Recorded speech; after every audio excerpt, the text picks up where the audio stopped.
Today, I want to share a really simple strategy with you that you can use to empower your clients and help you get better results in your session.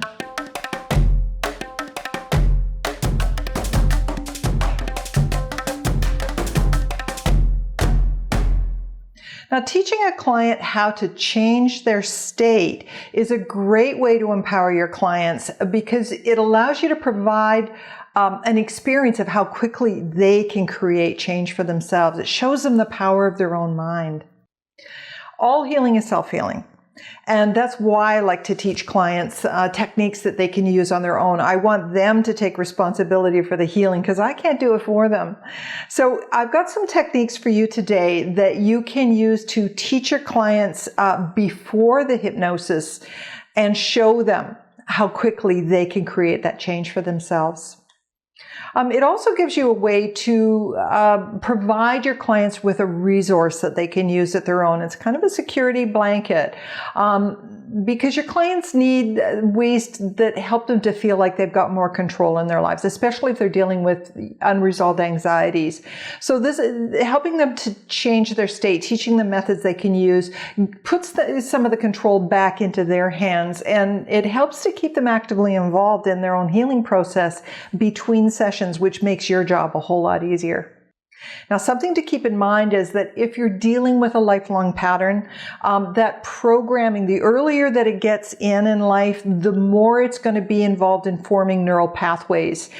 So the brain is actually developed around those pathways, and it can take a little time to rebuild the neural pathways and create new responses. So just keep that in mind. The brain is plastic. It needs to change, but the research into brain plasticity shows that it can change. It does change. It just sometimes needs a little time to develop those new structures. So we're talking about physiological change here, not just changing a perception, but actually changing how the brain is working.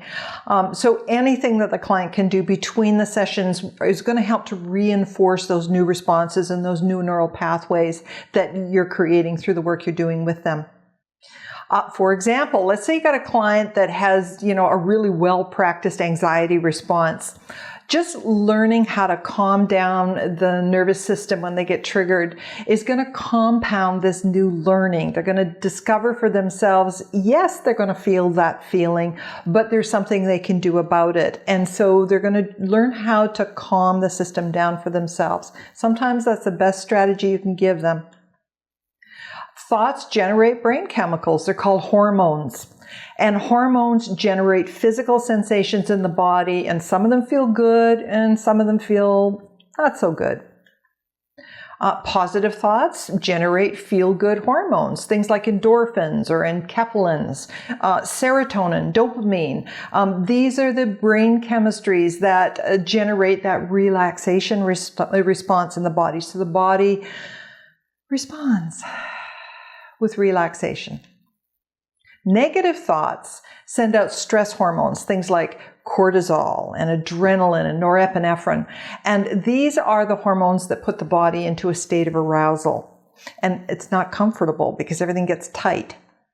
So that stress response generates symptoms that are typically associated with anxiety. That includes just generally feeling antsy, physical sensations of tension in the body, sweating is another stress response. The breathing tends to get more shallow. Nausea, the stomach starting to churn, is a stress response. The heart beats faster. And a dry mouth is also another symptom of the stress response that's associated with anxiety. Now, these symptoms can be really distressing. And of course, the more powerful they are, the stronger they are, the more distressing they can be. So it's important to remember that, our natural state is one of relaxation, openness, curiosity. When a child is happy and feels good, it's in its natural state. And so that is our natural state as well, physically. Anxiety is really a learned response, and what has been learned can be unlearned. So that's something that can be really helpful to teach your clients, is that fear is learned, and what's been learned can be unlearned. And this is a learning process. So we all have the ability to change our state. The main problem for most people is trying to avoid those uncomfortable feelings. And what that does is it just keeps them stuck, cycling through those old learned patterns. So the thought comes up, the feeling comes as a response, which generates more thinking, which generates more of the anxiety. And they get stuck in an increasing cycle. It's kind of like the hamster wheel. It just gets worse. So techniques for changing state, breaking state, helps a person to break the pattern, and they can do that very quickly. The trick is really just paying attention, because the main problem is one of avoidance. It's just that symptoms trigger thoughts, and thoughts then trigger feelings, and the person gets stuck in that feedback loop, and they end up feeling out of control to it. So the solution is to change the state, break the state, change it for a better, trade in your state. So there's 3 ways that you can do that very quickly.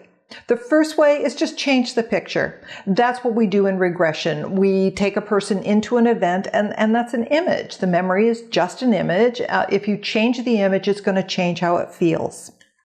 So you can take a physical sensation, an uncomfortable emotion, because we feel that in the body. You can take a negative thought, or you can even just take a word that happens to act as a trigger, and have the client turn it into a picture and then work with that. So it allows them to have a little bit of distance from the problem, and you can be changing it. So this is working with the symbol. The picture is an internal representation that contains all the information, all the meaning about the whole pattern.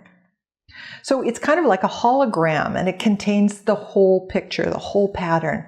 What Fritz Perls called the gestalt. The gestalt of the feelings and the thoughts and the physical sensations and all the automatic responses.